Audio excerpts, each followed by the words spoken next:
uma sequência de experiências sobrenaturais do pastor Juarez Tavares. Meus irmãos, presta muita atenção nesse vídeo porque é de arrepiar.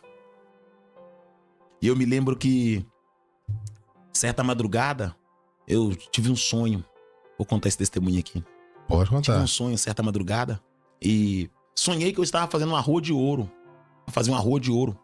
Olha que sonho. Sonhei que eu estava fazendo uma rua de ouro. Eu tinha nas minhas mãos, né, uma marreta de ouro. E as pedras que eu encaixava eram pedras de ouro. Eu fazia uma rua, né, um calçamento, só que era de ouro.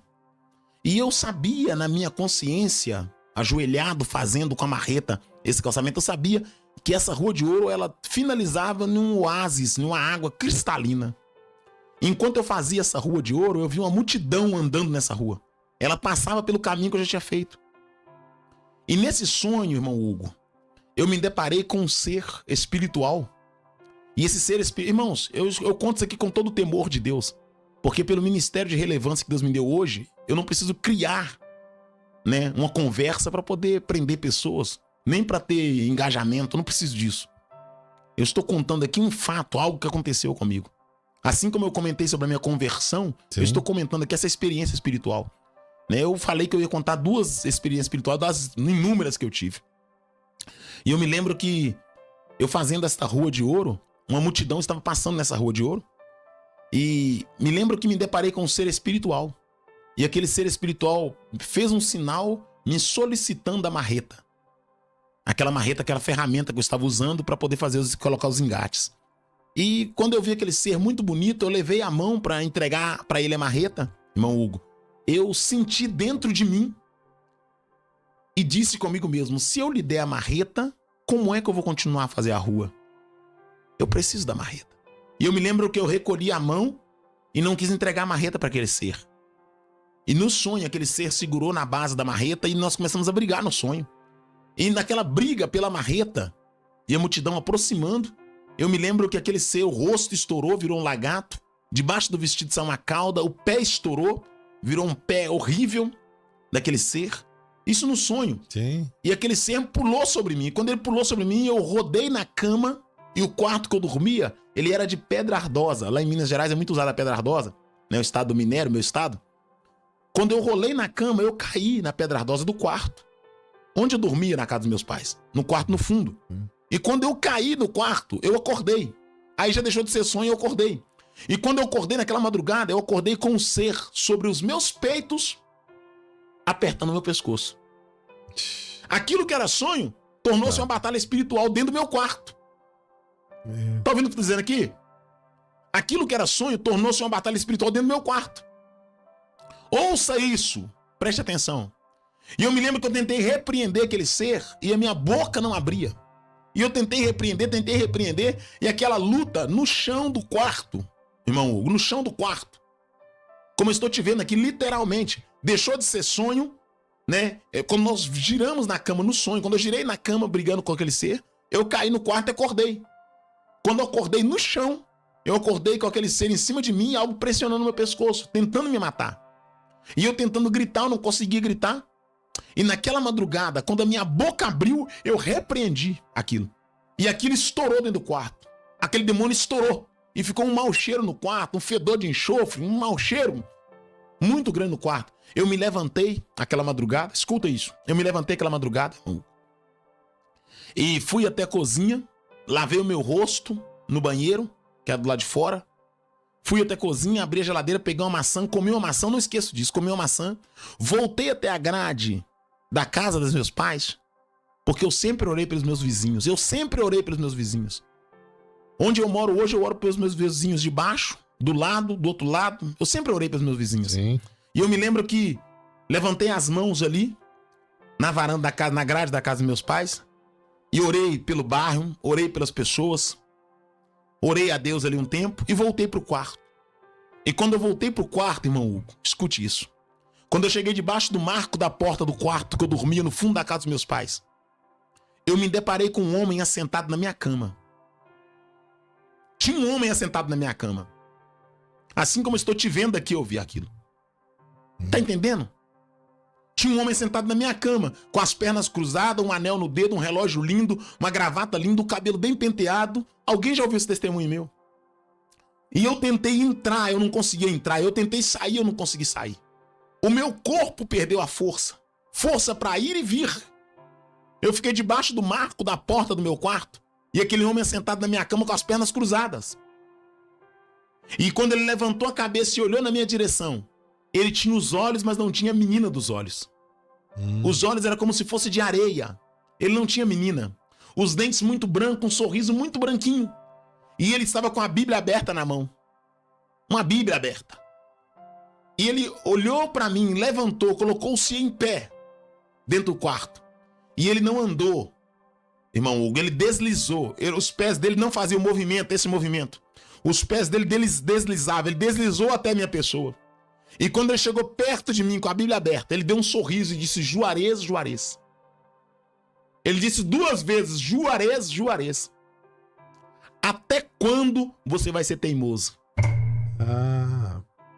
Até quando você vai ser teimoso? E ele abriu aquele livro, aquela Bíblia, e me disse: use essa Bíblia, e eu lhe darei o que você quiser. Olha aqui, Brasil. E quando eu olhei para dentro daquele exemplar, tinha escrito lá, vamos supor, capítulo 1, versículo 1, 2 e 3. Aí não tinha o 4 nem o 5. Aí tinha 6 e o 7, não tinha o 8 nem o 9. Tinha o 10 e o 11, não tinha o 12 nem o 13. Aquele livro, aquela Bíblia, ela tinha algumas coisas retiradas, uns textos retirados. E ele disse: use essa Bíblia, eu te dou o que você quiser. E eu estava em pé, debaixo do marco da porta do meu quarto. Eu não conseguia entrar e nem sair. E eu me lembro que eu tentei repreender, e ele riu e disse: eu não sou, olha o que ele disse: Juarez, eu não sou aquele que você mandou embora na faculdade. Eu não sou aquele que você expulsou lá no seu trabalho. Eu não sou como aquele que você humilhou dentro do ônibus. Eu não sou aquele que você expulsou lá na Bahia, na praça. Ele lembrou daqueles que eu tinha mandado embora em nome de Jesus. E ele me disse dentro do meu quarto: eu sou um pouco maior do que eles. Manacaiaxúria. Uramakanda. Daramassuri Mikanda. Nemaço da Baracalavassúria. Você não entendeu, tem gente que não entendeu. A nossa guerra não é contra a carne nem contra o sangue. São contra os principados e contra as potestades. Emanabacalabaxúria. Duramanda, manacalabaxuri bicanda. Aleluia, aleluia, aleluia. Ele sorriu e disse: Juarez, eu sou um pouco maior. Eu não sou igual àqueles que você expulsou. E eu insistindo em tentar mandar embora. E ele disse: você é teimoso. E os finais das palavras dele foram essas, naquela madrugada: eu lhe dou o que você quiser. Eu lhe dou fama. Eu lhe dou dinheiro. Eu lhe faço conhecido. Se você quiser, eu lhe faço rico. E quanto ao meu silêncio e a minha forma de repreender, ele passou por mim, deu um tronco no meu ombro e saiu flutuando do meu quarto. Eu sei que muita gente vai ficar. Eu sei que tem pessoas... Mas vamos andar. Passou, saiu flutuando do meu quarto. E quando passou, eu entrei no quarto, caí de joelhos e passei a noite, a madrugada em oração. Amanheci ajoelhado. Eu recebi essa visita na madrugada para tentar me persuadir. Olha, o meu ministério estava em ovação. A minha voz não era conhecida como é conhecida hoje. Agora, sabe por que o diabo lá atrás tentou me impedir? Porque ele sabia do estrago que a minha voz faria hoje. O diabo não tenta impedir quem não vai colocar em perigo os seus ardis. É verdade. Sabe por que o diabo está lutando para que eu não chegue na cadeira? Porque ele sabe que a cadeira que eu ocuparei será uma cadeira de justiça. Enquanto eu falo com o senhor aqui, eu vejo crianças sendo abortadas. Enquanto eu falo com o senhor aqui, eu vejo crianças sendo abortadas. Enecalavácia. Ramando na bacalabaraçai. Duráfia sebianto amacalassúria. Que o Espírito de Deus paralise o culto a Moloque. Ele plantomada bravassúdria. Torrépia. Levantomada bravassai. Que Deus tenha de misericórdia. Nebranto fato prefetácia. Sabe, querido, o diabo, ele sabe, ele é astuto, ele tem uma percepção. Ele não tem a onisciência. Ele não tem a onipotência, a onipresença, mas ele tem uma percepção. Tem uma mensagem que eu preguei há muitos anos no Parque dos Lagos. Lembrei agora, quem me levou foi o Fábio para pregar no Parque dos Lagos. Na época lá o pastor era pastor Geraldo, ô glória, que minha mente recordou. E eu preguei uma mensagem alguns anos atrás, falando da seguinte maneira: o diabo não pode ler o seu pensamento, mas ele lê o seu comportamento. É verdade. O diabo não pode acessar sua mente, mas ele conhece suas redes sociais. Eu me lembro que eu preguei essa mensagem. O diabo não pode conhecer o seu interior, mas ele sabe o que você quer pelos sinais que você deixa. E ele começa a usar aquilo que você deseja para tentar tirar você do foco. O diabo, ele é astuto. E o diabo também, ele consegue perceber quando Deus está levantando alguém para poder fazer a diferença. É verdade. Então, queridos, queridas, vocês que estão afoitos, de 2 em 2 anos, de 4 em 4 anos, vocês se armam para poder atacar o irmão Juarez. Durante 2 anos, vocês se alimentam da mensagem que o irmão Juarez prega. E depois vocês se armam para atacar o irmão Juarez. Porque o irmão Juarez tem um propósito. Eu estou aqui esclarecendo, aproveitando essa oportunidade aqui, para esclarecer por que eu estou atrás. Por que eu estou indo ao encontro desse projeto. Porque esse projeto não nasceu no meu coração. Porque isso nasceu no coração de Deus primeiro. Porque eu não creio que eu estou atrás de algo para a minha vaidade. Eu serei um instrumento de Deus. Eu serei um instrumento de Deus nesse segmento. Assim como o Senhor tem me feito um instrumento dele no segmento como pregador. E inúmeras vezes eu deixei muito claro, irmãos. Eu não sou pastor local de uma igreja. Se eu fosse pastor local de uma igreja, eu não estaria atrás, né, dessa promessa. Até porque eu entendo que Deus colocou o pastor como anjo da igreja. Correto? Eu sou um pregador nato, tenho um cunhão de pregador, eu não consigo parar de falar de Deus, eu amo a Deus. Verdade. O tempo todo eu falo de Deus, poxa, eu amo a Deus. Correto? Correto? Mas o Senhor, né, nos prometeu que nos delegaria poder. Mas finalizando aqui o testemunho para poder... Pode não, o pessoal tá mandando um monte de mensagem aí, mas pode terminar te passar a palavra. E eu me lembro que, pós essa experiência, né, desse ser espiritual que me visitou, esse ser espiritual que me visitou dentro do meu quarto, quando ainda era solteiro, eu me lembro quando eu estava recente, perto de casar-me, né, ainda morando na casa dos meus pais, né, claro. Eu me lembro que eu fui convidado para poder pregar em um trabalho do ciclo de oração pela manhã, e quem me chamou, né, a irmã que me convidou, era uma irmã muito abençoada, né, muito abençoada mesmo. E nesse convite, né, a irmã líder do ciclo de oração, irmã Inês, né, por sinal, a Inês também fazia parte dessa congregação.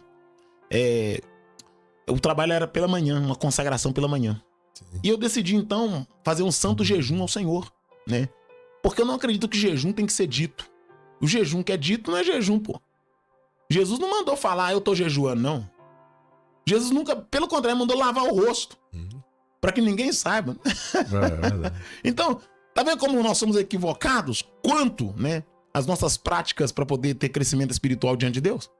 A gente não tem que fazer para que os homens vejam, não. A gente tem que fazer porque o Senhor Deus nos orientou que esse caminho, né, é um caminho que vai nos dar mais intimidade no mundo espiritual. Sim.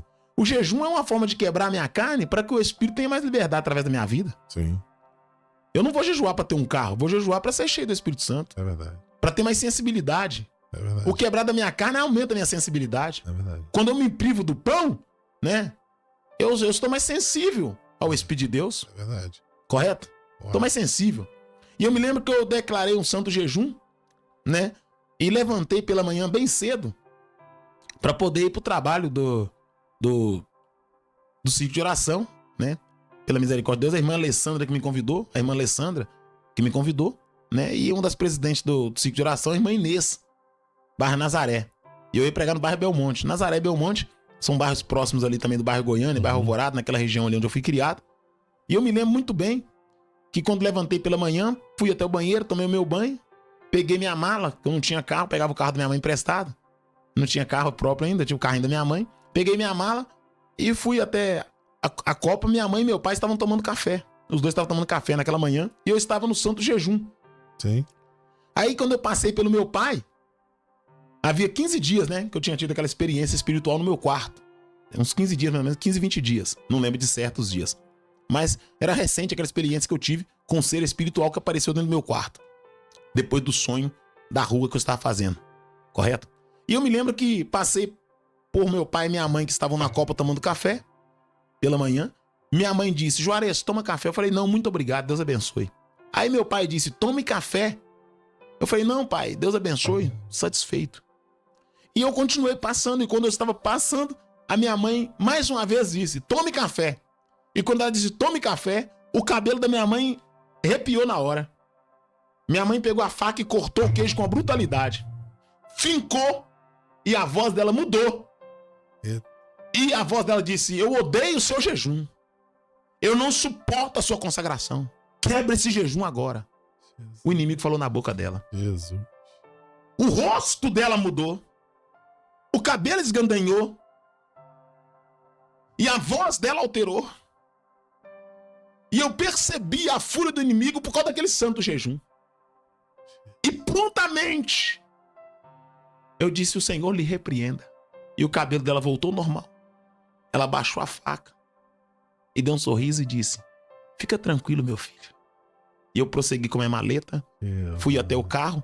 E quando eu cheguei no carro, entrei no carro, eu me lembro que eu liguei o carro era álcool, liguei o carro e saí da garagem. E quando eu saí da garagem, o carro desceu lentamente, batendo minhas pernas. Eu não esqueço disso, batendo minhas pernas.